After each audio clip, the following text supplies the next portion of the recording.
Good afternoon everyone. तो ज़्यादा late ना करते हुए हम आज का सेशन स्टार्ट करते हैं। गुड जैसा आफ्टरनून। कि गुड आफ्टरनून। जैसे कि आप सभी को पता है कि आज का जो हमारा टॉपिक है ये है मेजरमेंट, मापन। और मापन में हमारे 3 बिंदु हैं, जैसे कि है दूरी, वजन और धारिता, मतलब कि कैपेसिटी, लेंथ और वेट। ये हमारा ये मेजरमेंट जो है हम कैसे हम बच्चों को सिखाते हैं और इसकी क्या उपयोगिता है। पहले तो हमें ये जानना है कि मेजरमेंट का, मापन का उपयोगिता या बच्चों के जीवन में या किसी के भी जीवन में इसका उपयोग क्या है। तो जैसा कि हमने इसके पहले जो एक नंबर सिस्टम जो चैप्टर किया था, हमने थोड़ा सा इसमें भी समझा था कि हमारे दैनिक जीवन में हम जो भी करते हैं उसमें नंबर का महत्व होता है और ये महत्व हम समझते हैं और ये महत्व हमें बच्चों को भी समझाना होता है। इसी तरह से जो मेजरमेंट है, मापन है, इसकी उपयोगिता भी हमारे दैनिक जीवन में होती है और ये हमें बच्चों को समझाना जरूरी है। तभी हम उन्हें ये समझा पाएंगे कि इसको समझना उनके लिए कितना जरूरी है। थोड़ा सा ज्यादा समय ना लेते हुए मैं थोड़ा सा इसके बारे में बताना चाहूंगी कि कैसे दैनिक जीवन में, ये कैसे डे टू डे लाइफ में हम मेजरमेंट का यूज करते हैं। बच्चों को भी इसे समझना जरूरी है ताकि उनका इंटरेस्ट इस चीज में बने। जैसे कि बच्चे जो है, छोटे क्लास के बच्चे, क्लास 1 और 2 के जो बच्चे हैं, उनके कोर्स में कहा जाए या उनकी जो क्षमता होती है उसमें अगर हम देखें तो उनको हम ये सिखाना हमें बहुत जरूरी होता है कि कोई भी चीज कितनी लंबी है, कितना, कौन सा चीज है जो ज्यादा भारी है, कौन सा चीज है या कौन सी वस्तु है जो उससे हल्की है। अगर उनके हाथ है तो उनका हाथ अब उनके दोस्त के हाथ से छोटा है, लंबा है, उसकी जो उनका कद है, उनकी जो ऊंचाई है, वो उनके दोस्त या उनके साथी या उनके परिवार में जो लोग हैं उनसे लंबा है या छोटा है। तो इस माध्यम से उन्हें हमें ये बताना जरूरी है कि कैसे इन चीजों का उपयोग वो अपने दैनिक जीवन में कर सकते हैं। तो ये मेजरमेंट हो गया क्लास 1 2 के बच्चों के लिए। 3 4 5 में इसका जो क्राइटेरिया है ये थोड़ा सा बढ़ जाता है। उन्हें हमें ये बताना होता है कि लंबाई लंबाई को, वजन को और धारिता को, इनको नापने के लिए मानक और अमानक 2 तरह के बेस यूनिट हैं। जो अमानक होते हैं उसके लिए जनरली हम बित्ते का यूज करते हैं, वन हैंड स्पेन जिसे कहते हैं। अपने कदम का यूज करके बच्चों को बताते हैं कि कैसे बित्ते के माध्यम से, बित्ता मतलब कि हम बच्चों को ऐसा बताते हैं, ये हैंड स्पेन होता है ये, और ये जो लंबाई होती है, तो इसके माध्यम से कैसे वो क्लास के चीजों को, जैसे टेबल है, चेयर है, उसमें लंबाई बता सकते हैं कि कौन सी चीज लंबी है, कौन सी चीज छोटी है, किसकी लंबाई कितनी है। अगर एक वन हैंड स्पेन या एक बित्ते की बात हम उनसे पूछते हैं तो कितना है। कदम के माध्यम से हम उन्हें पूछ सकते हैं कि उनके क्लास की जो लंबाई है वो कितने कदम की है। तो ये तो अमानक हो गया। मानक में मैं आपको स्क्रीन में शेयर करना चाहूंगी जो वजन, धारिता और ये आपका वजन, धारिता और लंबाई के जो मानक यूनिट्स हैं, इकाइयां हैं, वो कौन कौन सी।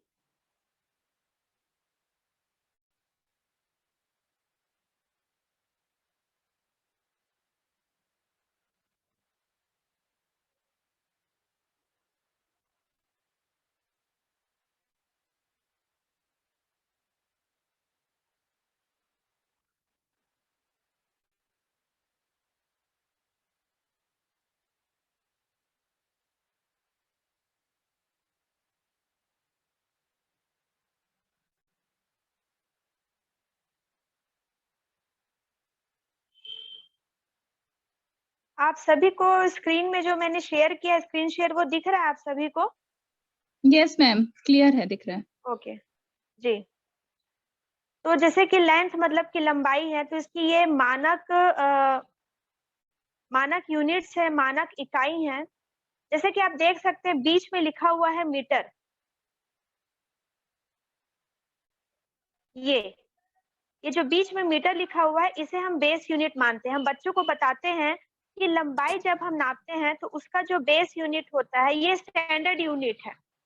इन्हें हम स्टैंडर्ड यूनिट कहते हैं, मानक इकाइयां कहते हैं। मानक इकाइयों का मतलब हम बच्चों को ये बताते हैं कि क्योंकि बित्ते से या कदम से नापने में ये परेशानी आती है कि हर किसी इंसान का जो बित्ता है जो उनका कदम है, जो लकड़ी से हम अगर नापते हैं, इन तरह की चीजों का जो पहले उपयोग किया जाता था जब ये इकाइयां नहीं होती थी, तो उस समय पे क्या होता था कि क्योंकि हर किसी का हाथ छोटा या बड़ा हो सकता है, कदम छोटे या बड़े हो सकते हैं, इस वजह से उसे हम मानक नहीं मान सकते थे। इसलिए हम बाद में मानक इकाइयाँ बनाई गई हैं दूरी को, धारिता को और वजन को नापने के लिए। तो दूरी के लिए जो इकाइयाँ बनाई गई हैं वो यहाँ पे बेसिकली आप देख सकते हैं 7 इकाइयाँ हैं यहाँ पे। उसमें से जो मीटर होती है, इसे हम मानते हैं बेस यूनिट। ये बेस यूनिट माना जाता है। सबसे छोटी जो इकाई या यूनिट मानी जाती है वो होती है मिलीमीटर, जिसे हम शॉर्ट में एमएम से डिनोट करते लिखते बताते हैं बच्चों को कि एमएम से लिखा जाता है। और सबसे बड़ी जो इकाई होती है वो होती है किलोमीटर।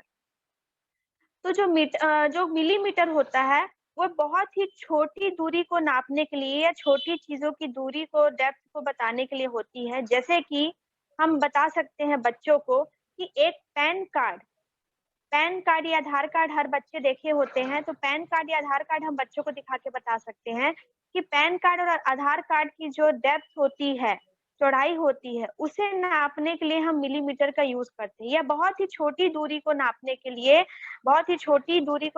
लिए हम मिलीमीटर का यूज करते हैं। मिलीमीटर और लेंथ बताने के लिए हमें बच्चों को स्केल दिखाना होता है। अभी मेरे पास अवेलेबल नहीं है, लेकिन जब हम उन्हें स्केल दिखाते हैं, जो मीटर स्केल होता है, उसमें सेंटीमीटर जो दिया होता है, तो 0 से लेके 1 सेंटीमीटर के बीच में 10 छोटी लकीरें बनी होती हैं। हम बच्चों को ये बताते हैं कि वो जो 10 छोटी लकीरें हैं वही मिलीमीटर होता है। इसका अर्थात हम बच्चों को वैल्यू ये बताते हैं कि 1 सेंटीमीटर में 10 मिलीमीटर होता है। 1 सेंटीमीटर में 10 मिलीमीटर होता है। इसी तरह से 1 डेसीमीटर में 10 सेंटीमीटर होता है। इसी तरह से 1 मीटर में 100 सेंटीमीटर होते हैं। इसी तरह से 1 डेकामीटर में 10 मीटर होते हैं। 1 हेक्टामीटर में 10 डेकामीटर होते हैं। 1 किलोमीटर में 1000 मीटर होते हैं। तो ये जो इकाई की वैल्यू है, ये बच्चों को बताना, उनको समझाना बहुत ज़रूरी है, क्योंकि इसी वैल्यू के आधार पर ही वो आगे चल के अपने सवाल हल कर सकते हैं और दूरी कैसे नापी जाती है स्केल की मदद से वो समझ सकते हैं। तो सबसे पहले तो हमें उन्हें ये बताना होता है कि उपयोगिता क्या है मेज़रमेंट की। दूसरा, हमें उन्हें यूनिट्स, जो बेस स्टैंडर्ड यूनिट्स बनाए गए हैं इनको नापने के, मानक और अमानक दोनों हम तरीका उन्हें बताते हैं। अमानक तरीका में हम उन्हें बित्ता, कदम ये बताते हैं, और मानक में जो ये 8 लेंथ के 7 यूनिट दिए हुए हैं, ये हम उन्हें बताते हैं। इनकी वैल्यू हम उन्हें बताते हैं कि 1 मिलीमीटर इज़ इक्वल्स टू कितना सेंटीमीटर, या 1 सेंटीमीटर इज़ इक्वल्स टू कितना मिलीमीटर होता है। मीटर की वैल्यू क्या है, किलोमीटर की वैल्यू क्या है, ये हम उन्हें बताते हैं। इसके बाद जो सवाल आता है बच्चों के सामने वो ये आता है कि इसके बाद वो उनके साथ जो चीज़ें हैं या उनके पास जो वस्तु रखी हुई है, उनकी लंबाई वो कैसे नाप सकते हैं। तो इसके लिए हमें उन्हें स्केल का प्रयोग करना बताना होता है, मीटर स्केल का प्रयोग करना बताना होता है, और ये बताना होता है कि बच्चे जो है मिलीमीटर का उपयोग किन स्थिति में करें, किन चीज़ों में के लिए करें, सेंटीमीटर का उपयोग किन चीज़ों के लिए करें, किलोमीटर का उपयोग किन चीज़ों के लिए करें। तो जैसा कि मैंने अभी आपको बताया कि मिलीमीटर का उपयोग बच्चे तब करते हैं जब बहुत ही छोटी चीज़, जैसे कि कोई एक छोटी-सी पेंसिल है या एक फिंगर है, एक फिंगर की लेंथ कितनी होगी, ये अगर हमें नापना है तो हम सेंटीमीटर और मिलीमीटर का यूज़ करते हैं। बहुत ही छोटी वस्तु की लंबाई नापने के लिए हम मिलीमीटर का यूज़ करते हैं। छोटी वस्तु की लंबाई नापने के लिए हम सेंटीमीटर का यूज़ करते हैं, जैसे कि पेंसिल हो गया, बॉक्स हो गया, जो उनकी गणित की बुक है उसकी लंबाई कितनी है, उसको नापने के लिए हम सेंटीमीटर, मिलीमीटर का यूज़ करते हैं। मीटर का उपयोग हम करते हैं, स्टैंडर्ड बेस यूनिट कहा जाता है मीटर को। जैसे कि हमें कोई एक पेड़ की लंबाई नापनी है, किसी इंसान की लंबाई नापनी है, बेड की लंबाई नापनी है, तो ऐसे लंबाई के लिए हम मीटर का उपयोग करते हैं। किलोमीटर का उपयोग बहुत ही लंबी दूरी को नापने के लिए किया जाता है, जैसे कि एक शहर से दूसरे शहर, मोहल्ले से दूसरे मोहल्ले के, एक कंट्री से दूसरे कंट्री, इस तरह के लंबी दूरी को नापने के लिए हम किलोमीटर का उपयोग करते हैं। ये हम बच्चों को उसके बाद बताते हैं। उसके बाद हम बच्चों को मापना बताते हैं कि कैसे मिलीमीटर, सेंटीमीटर, मीटर और किलोमीटर स्केल की मदद से, सेंटीमीटर टेप की मदद से, मीटर टेप की मदद से कैसे जो बच्चे हैं वो चीजों को नाप सकते हैं। तो इसके लिए हम उसको स्केल का उपयोग बताते हैं। स्केल हम नीचे लेंथ में रखते हैं। मैं भी आपको प्रैक्टिकल करके नहीं बता सकती, सॉरी, मैं वर्बली एक्सप्लेन कर रही हूँ। स्केल हम रख के बच्चों को दूरी नापना बताते हैं। दूरी में हम देखते हैं कि जो स्केल है 0 से लेके कहाँ तक, कौन से सेंटीमीटर तक और कितने मिलीमीटर तक उसकी लंबाई है। फिर हम बच्चों को बताते हैं कि ये एक एक हम उनको करके बताते हैं, फिर बाकी हम उन्हें खुद से करने देते हैं। उन्हें हम लाइन खींचने कहते हैं कि आप 5 सेंटीमीटर 2 मिलीमीटर की लाइन खींचिए। आप फॉर एग्जाम्पल 4 सेंटीमीटर 2 मिलीमीटर की लाइन खींचिए। बच्चे से हम ऐसे 10-12 हम 20 प्रैक्टिस करवाते हैं ताकि बच्चों को अच्छे से स्केल का यूज करना, मीटर स्केल का यूज करना आ जाए। बच्चों को यूनिट क्या है, ये जो मानक जो इकाइयां हैं ये कौन सी है, इनकी क्या वैल्यू है, ये उनको अच्छे से समझ में आ जाए। तो ये तो हो गई लेंथ। अब आता है यहाँ पे वेट, मतलब कि वजन। जो वजन की उपयोगिता है वो आप सब अच्छे से समझते हैं, तो हम बच्चों को भी ये समझाएंगे कि वजन की जो उपयोगिता है, अगर हमें नहीं पता होगा कि वजन कैसे नापा जाता है, वजन का क्या वैल्यू होता है, तो बच्चे आगे चल के अगर कहीं भी दुकान, मार्केट, शॉप, कोई भी सामान, कोई भी वस्तु खरीदने जाएंगे, तो वहां अगर उन्हें 2 किलो सामान खरीदना होगा, जो दुकानदार होगा उन्हें 1 किलो सामान दे देगा, तो भी बच्चे उसमें अंतर नहीं समझ पाएंगे। इसलिए भार को समझना, भार में अंतर समझना उनके लिए बहुत जरूरी है। इस वजह से उन्हें हम वेट कैसे नापा जाता है, क्या उसकी यूनिट होती है, कैसे वो पकड़ के उसे देख के अंदाजा लगा सकते हैं कि कितना वजन ज्यादा होगा, कितना वजन हल्का होगा, ये हम उन्हें समझाते हैं। इसकी जो इकाइयां हैं, यूनिट है, जो स्टैंडर्ड यूनिट है वो यहाँ पे दी हुई है नीचे में, आप देख सकते हैं। इसका भी जो बेस यूनिट है वो ग्राम को माना जाता है। सबसे छोटी जो इकाई है वो मिलीग्राम को मानी जाती है और सबसे बड़ी जो इकाई है वो किलोग्राम को मानी जाती है। यहाँ पे भी जो सबसे छोटी इकाई है मिलीग्राम, उससे बड़ी इकाई होती है सेंटीग्राम। उसमें 10 का अंतर होता है। एक centigram is equal to 10 milligram होता है। एक decigram is equal to 10 centigram होता है। एक gram is equal to 10 centigram होता है और एक gram is equal to 1000 milligram होता है। इसी तरह से 1 kilogram is equal to 1000 gram होता है। तो ये वैल्यू हमें बच्चों को बताना होता है। वजन में और भी होता है, जैसे कि आधा किलो, 1 किलोग्राम तो हमने बता दिया 1000 ग्राम के बराबर होता है। ऐसे ही आधा किलोग्राम जो होता है वो 500 ग्राम के बराबर होता है। जो 1/4 किलोग्राम होता है वो 250 ग्राम के बराबर होता है। जो 3/4 ग्राम होता है, 3/4 किलोग्राम होता है वो 750 ग्राम के बराबर होता है।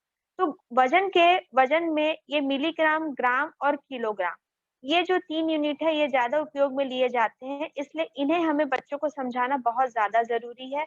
इसी तरह से लेंथ में भी मिलीमीटर, सेंटीमीटर, मीटर और किलोमीटर, ये जो 4 स्टैंडर्ड यूनिट है ये ही ज्यादा उपयोग में लाई जाती है। इसलिए हमें बच्चों को इन्हें समझाना, इनकी वैल्यूज को अच्छे से याद कराना, प्रैक्टिस कराना बहुत जरूरी है। वजन में भी यही प्रश्न आता है कि अगर कोई सवाल दिया जाता है कि 3000 किलोग्राम है, उसे ग्राम में चाहिए। अब ये तो कन्वर्जन ऑफ यूनिट की मैं बता रही हूँ कि कैसे कन्वर्जन ऑफ यूनिट हम बच्चों को बताते हैं। कन्वर्जन ऑफ यूनिट में जो यहाँ पे ये चार्ट दिया हुआ है, इसमें जब छोटे से बड़े की ओर, मतलब अगर हम छोटे यूनिट को, छोटी इकाई को बड़े इकाई में अगर हमें परिवर्तित करना होता है, जैसे कि एक एग्जांपल अगर हम लेते हैं कि हमें मीटर को किलोमीटर में कन्वर्ट करना है, तो हम इसे 10 हजार से डिवाइड कर देंगे। अगर हमें दिया जाएगा प्रश्न कि 3000 मीटर है, उसे हमें किलोमीटर में कन्वर्ट करना है, बदलना है, तो हम 3000 से 3000 को डिवाइड कर देंगे, भाग दे देंगे, हमारे पास बचेगा 3। मतलब कि 3000 मीटर बराबर इज इक्वल टू होता है, बराबर होता है 3 किलोमीटर। तो ऐसे प्रश्न जो है वो हमें बच्चों को कराने बहुत जरूरी है इस चैप्टर में, क्योंकि अगर उन्हें ये समझ में नहीं आएगा, ये वैल्यू याद नहीं रहेगी कि 1 मीटर इज इक्वल टू कितना किलोमीटर होता है, तो वो ये सवाल नहीं बना पाएंगे। और यही सवाल है जो हमेशा उनके काम आएगा कि अगर 1 किलो वो सामान लेने जाते हैं तो कितना उसमें ग्राम होता है, कितना उसमें मिलीग्राम होता है, कितने ग्राम में 1 किलोग्राम बनता है, तो ये हमें उन्हें प्रैक्टिस कराना, उन्हें कराना बहुत जरूरी है। इसके लिए मैंने कुछ प्रश्न हल किए हैं, वो भी मैं आपसे अभी शेयर करना चाहूंगी। मैं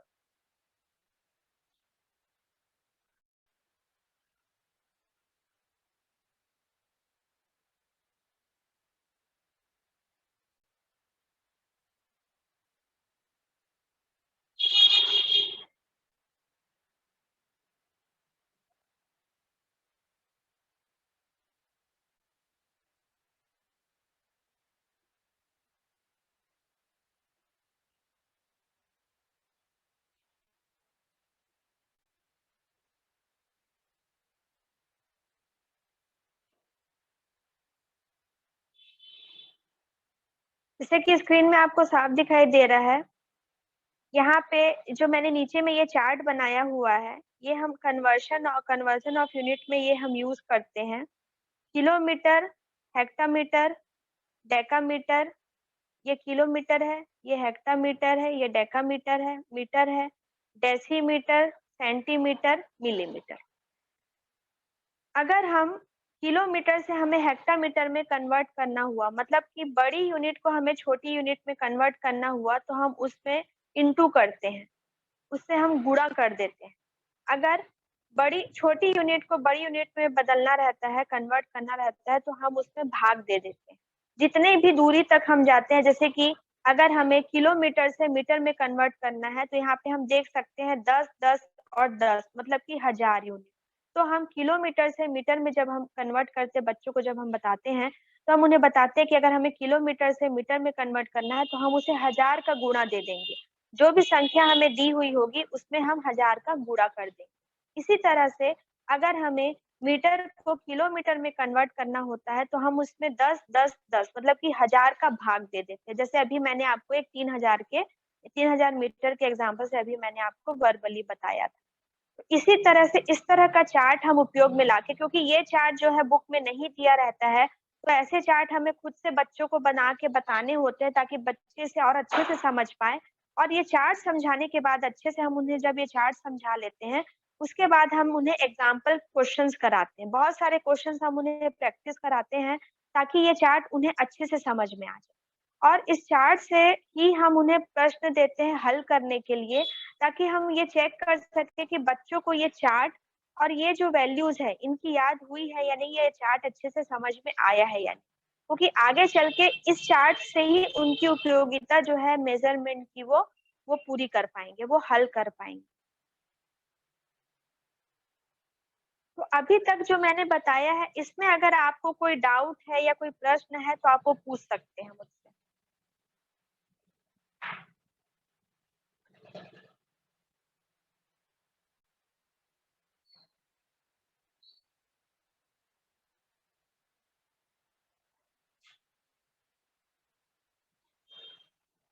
मेरी आवाज आप सभी को आ रही है?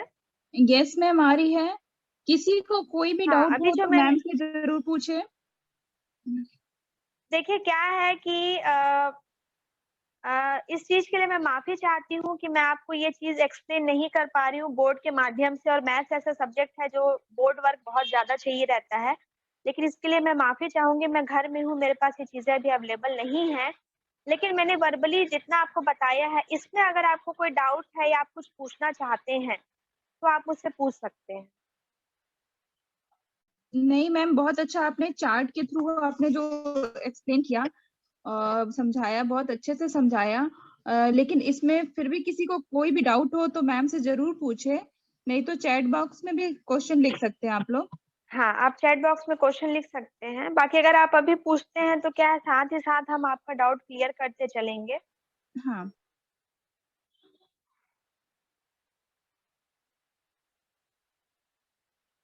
चलिए, इसके कुछ प्रश्न मैंने नोट्स में हल किए हैं, जिस तरह के प्रश्न पूछे जाते हैं। तो अगर इसमें आपको, इस चार्ट में कोई अगर आपको डाउट नहीं है, तो हम थोड़ा सा वो प्रश्न देख लेते हैं।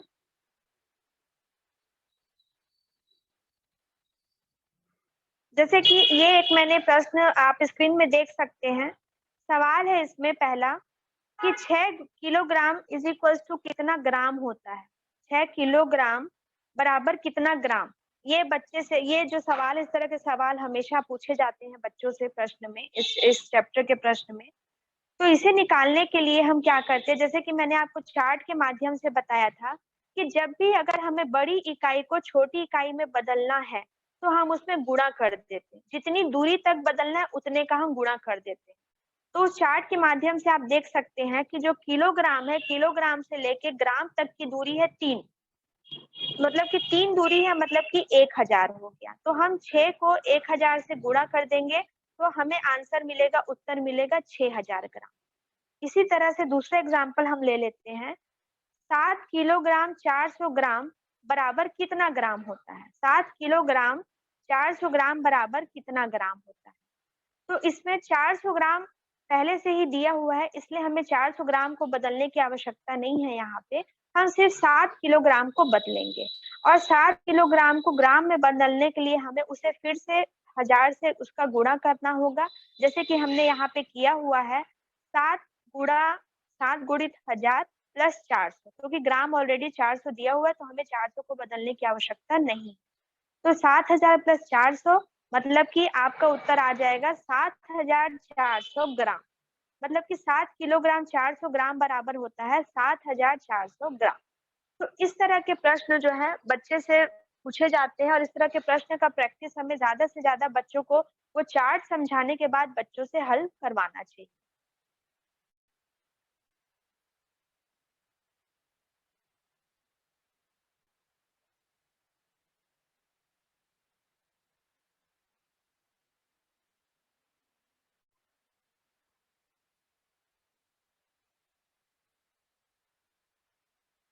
अब इसमें दूरी का एक प्रश्न ले लेते हैं। दूरी का भी मैंने यहाँ पे चार्ट बताया हुआ है, ये आप देख सकते हैं। बीच में है, ये बीच में है मीटर, जो कि बेस यूनिट मानी जाती है। उसके बाद है इस तरफ के जो 3 यूनिट है ये बड़ी यूनिट है, इस तरफ की जो 3 यूनिट है ये छोटी यूनिट है। सबसे छोटी यूनिट है मिलीमीटर, उसके बाद है सेंटीमीटर, उसके बाद है डेसीमीटर, फिर है मीटर, उसके बाद डेकामीटर, हेक्टामीटर एंड किलोमीटर। इसमें भी वही चार्ट फॉलो होता है जो हमने ग्राम में जो वजन में देखा था।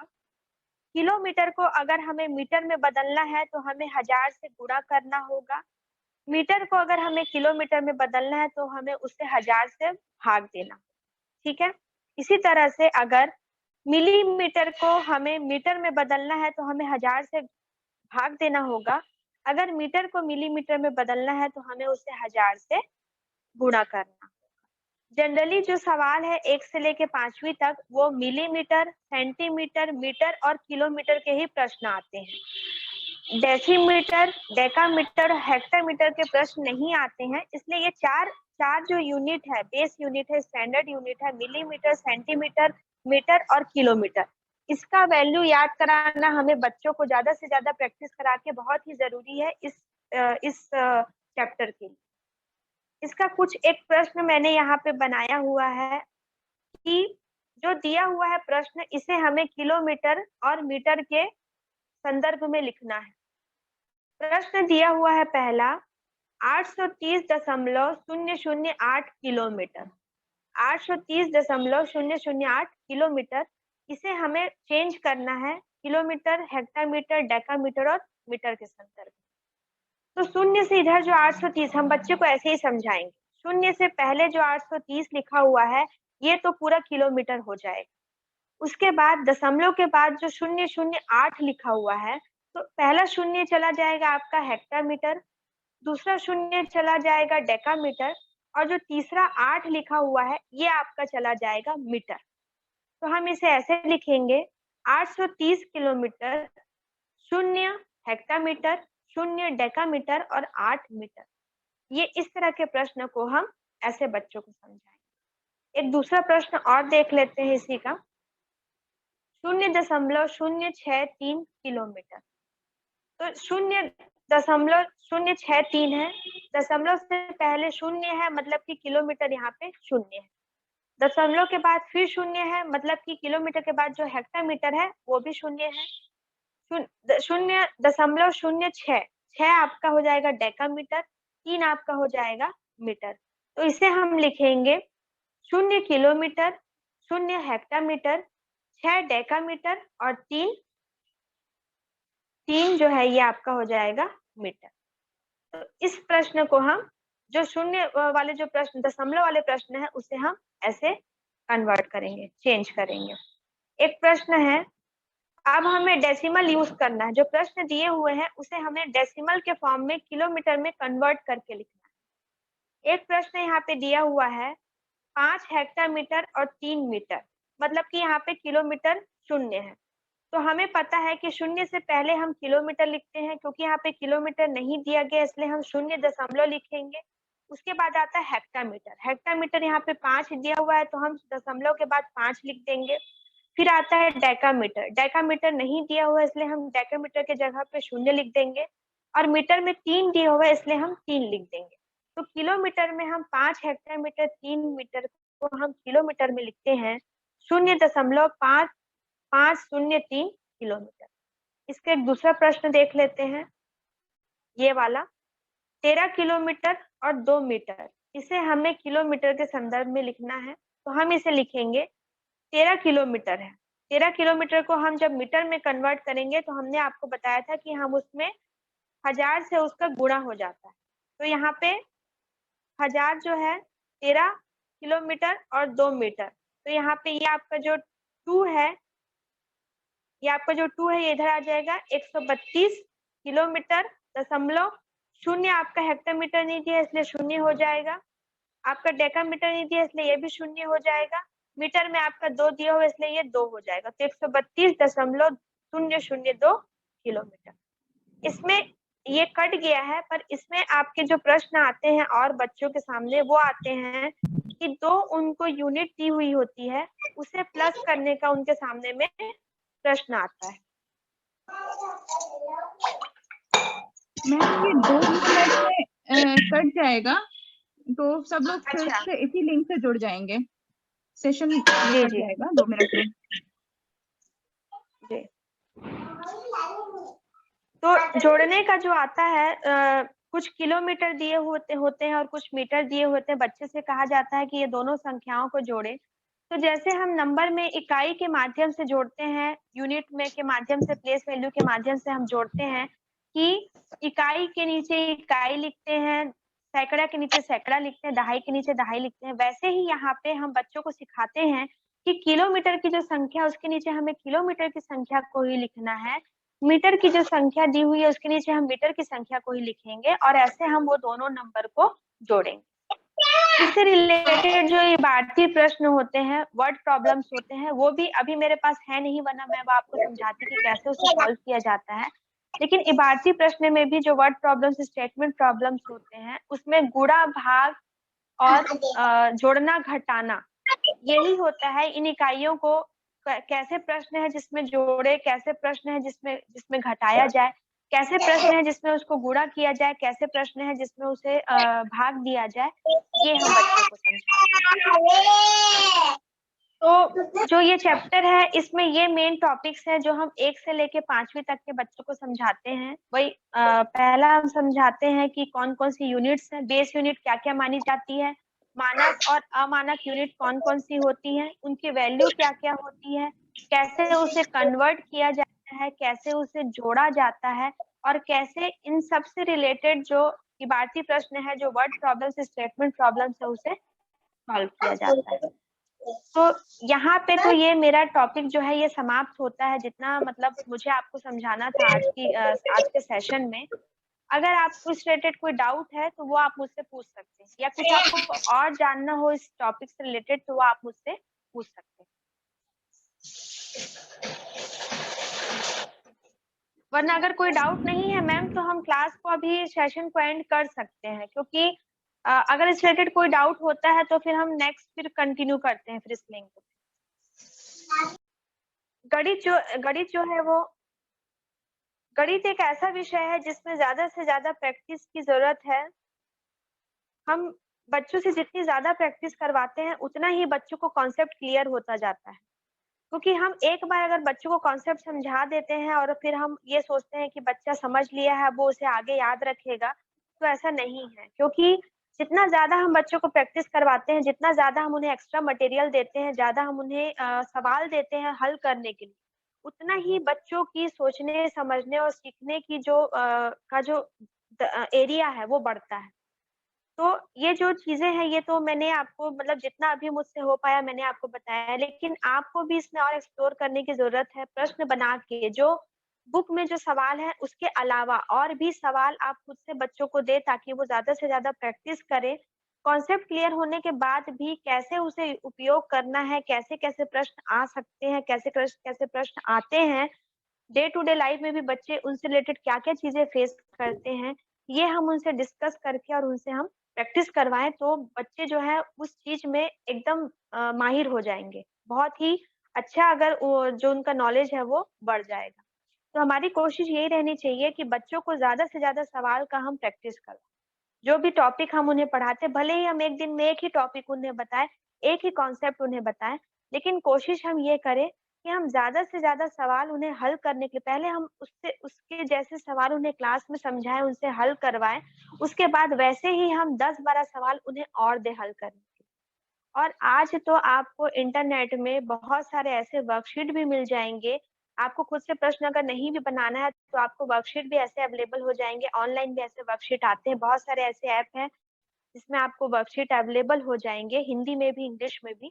तो वो आप बच्चों को दे सकते हैं, वो आप क्लास में अगर बच्चों के पास सबके पास फोन अवेलेबल नहीं होगा जहां तक मुझे लगता है, तो क्लास में आप उन सवालों को बच्चों को दे सकते हैं, या उनको लिख के उनको बोल सकते हैं कि आप अपनी कॉपी में होमवर्क लिख के ले जाइए, घर से उसे बना के लाइए।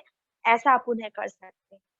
तो इस विषय में बहुत ही जरूरी है कि बच्चे एक टॉपिक कॉन्सेप्ट के पीछे 10 से 12 से 20 सवाल जरूर हल करें।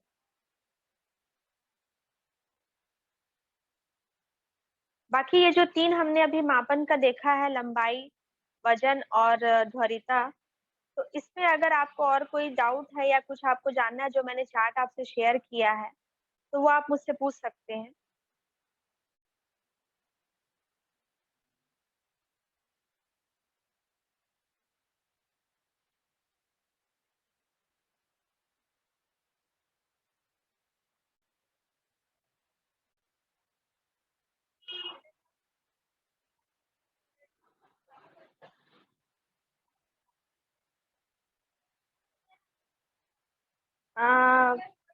मैम मुझे लगता है कि हाँ शायद मैम, ये लगता है किसी को कोई डाउट नहीं है, सबने लगता है बहुत अच्छे से समझ लिया।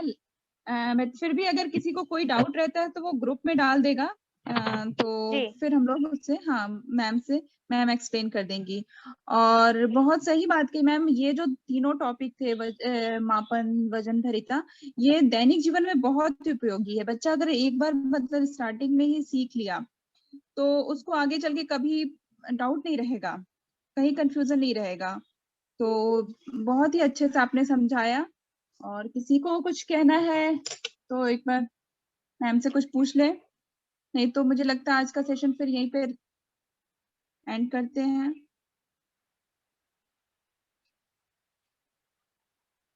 विनोद सिंह सर।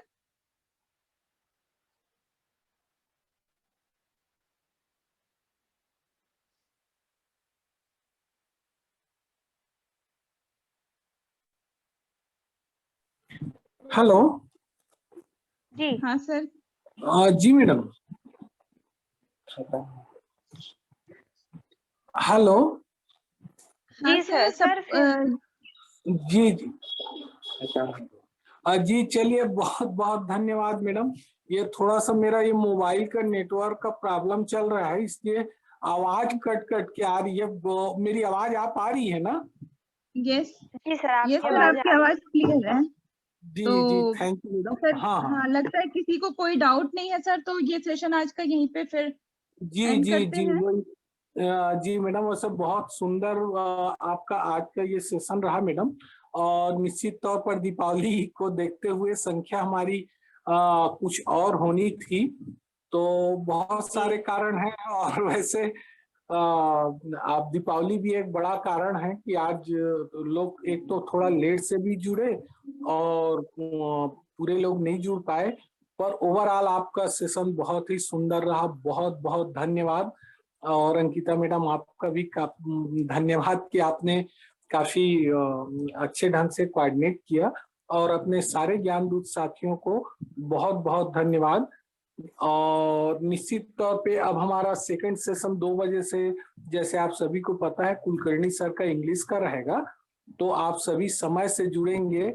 और क्या बोले मैडम, आपके लिए हमारे पास शब्द नहीं है कि इतना सुंदर और सरल तरीके से आप गणित का कॉन्सेप्ट हम सारे ज्ञान दूत साथियों के साथ अपना अनुभव साझा कर रही हैं।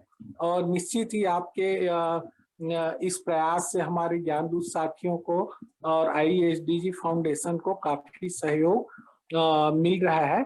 इसके लिए ISDG फाउंडेशन के तरफ से, देवाशीष सर के तरफ से और पूरे टीम की तरफ से आपको बहुत बहुत धन्यवाद मैडम।